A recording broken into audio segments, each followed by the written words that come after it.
SPM தேர்வில் சிறந்த மதிப்பெண்களை பெற வேண்டும் என்பதற்காக தொடர்ந்து படிக்கும்படி கட்டாயப்படுத்திய தாயாரையும் தன் அண்ணனையும் கொடூரமாக கத்தியால் குத்தி கொலை செய்ததாக 17 வயது எஸ்பிஎம் மாணவன் ஒருவன் நேற்று கைது செய்யப்பட்டான். அம்மாணவனை விசாரணை காவலில் ஜூன் 19ஆம் தேதி வரையில் தடுத்து வைக்கும்படி ஆயர்க்ரோ மஜிஸ்ட்ரேட் நீதிமன்றம் இன்று உத்தரவிட்டது. அதிகாலை 5 மணி அளவில் மலாக்கா தமான் ரம்பாய் முத்தியாரா குடியிருப்பு பகுதியில் இச்சம்பவம் நிகழ்ந்ததாக மலாக்கா மாநில காவல்துறை தலைவர் டத்தோ ஜுல்கைரி மொக்தார் தெரிவித்தார். ஆசிரியரும் தனது தாயாருமான 51 வயது பெண் தொடர்ந்து தனது மகனை படி படி என வலியுறுத்தியதால் 17 வயது இளைஞர் கோபத்தில் கத்தியால் குத்தியதாகவும், வீட்டில் இருந்த 21 வயது இளைஞரும் கொலை செய்யப்பட்டிருப்பதாகவும், 13 வயது மற்றொரு சிறுவன் படுகாயத்துடன் மருத்துவமனையில் அனுமதிக்கப்பட்டிருப்பதாகவும் டத்தோ ஜுல்கைரி மொக்தார் தெரிவித்தார். பதப்படுத்தப்பட்ட உணவுகளை தாய்லாந்து நாட்டுக்கு கடத்த முயன்ற மலேசிய பெண்ணை எல்லை பாதுகாப்பு சிறப்பு படையான பிஜிஏ கைது செய்துள்ளது. சந்தேகத்திற்குரிய வாகனம் மலேசிய எல்லை பகுதியில் சுற்றி வருவதை எல்லை பாதுகாப்பு சிறப்பு படை அதிகாரிகள் கண்காணித்த நிலையில் சம்பந்தப்பட்ட வாகனத்தில் இருந்து சுமார் 62,000 வெள்ளி மதிப்பிலான பதப்படுத்தப்பட்ட 240 கிலோ கோழிகளையும் 603 கிலோ காய்கறிகளையும் கைப்பற்றியதாக தெரிவிக்கப்பட்டுள்ளது. காலை 11:30 மணி அளவில் ரம்தாவ் பஞ்சாங் பகுதியில் வாகனத்துடன் அவர் கைது செய்யப்பட்டதாகவும், வாகனத்தில் இருந்த பொருட்களுக்கு முறையான ஆவணங்கள் இல்லாதது உறுதி செய்யப்பட்டதாகவும் தெரிவிக்கப்பட்டுள்ளது. கைது செய்யப்பட்ட பெண் 48 வயது மலேசியர் என அடையாளம் காணப்பட்டுள்ள நிலையில் மேல் அதிக விசாரணைக்காக அவர் தடுப்பு காவலில் வைக்கப்பட்டிருப்பதாக பிஜிஏ ஆணையம் தெரிவித்துள்ளது. உப்சி பல்கலைக்கழகத்தின் 15 மாணவர்களின் உயிரை பறித்த துயர விபத்தை தொடர்ந்து பேருந்து ஓட்டுநர்களுக்கு கட்டாய போதைப்பொருள் பரிசோதனை மேற்கொள்ளப்பட வேண்டும் என்று முன்னாள் பிரதமர் மகாதீர் வலியுறுத்தியுள்ளார்.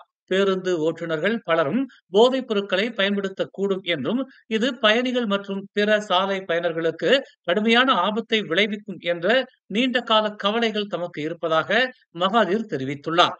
பேருந்து ஓட்டுநர்கள் தங்கள் பயணத்தை தொடங்குவதற்கு முன்பு அன்றைய தினம் போதைப்பொருள் பரிசோதனைக்கு உட்படுத்தப்பட வேண்டும் என்று தாம் முன்மொழிவதாக அவர் கூறினார்.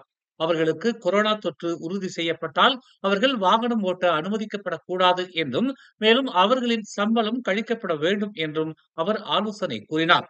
தேர்வில் பங்கேற்க மறுக்கும் பேருந்து ஓட்டுநர்கள் வாகனம் ஓட்டுவதை தடை செய்ய வேண்டும் என்றும் மகாதீர் பரிந்துரைத்தார்.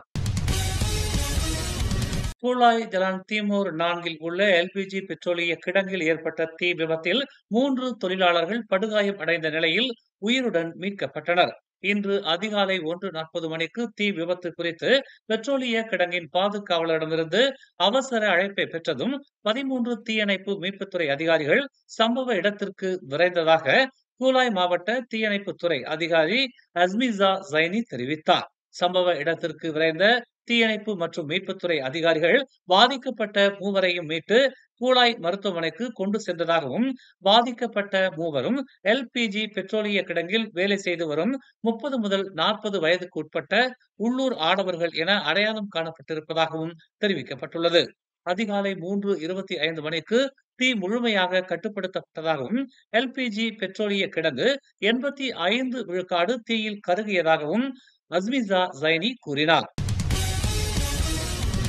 இந்தியாவில் நேற்று நிகழ்ந்த விமான விபத்தில் இறந்தவர்களின் குடும்பத்துக்கு தலா 1 கோடி ரூபாய் இழப்பீடாக வழங்கப்படும் என்று டாடா குழுமத்தின் தலைவர் சந்திரசேகரன் அறிவித்துள்ளார்.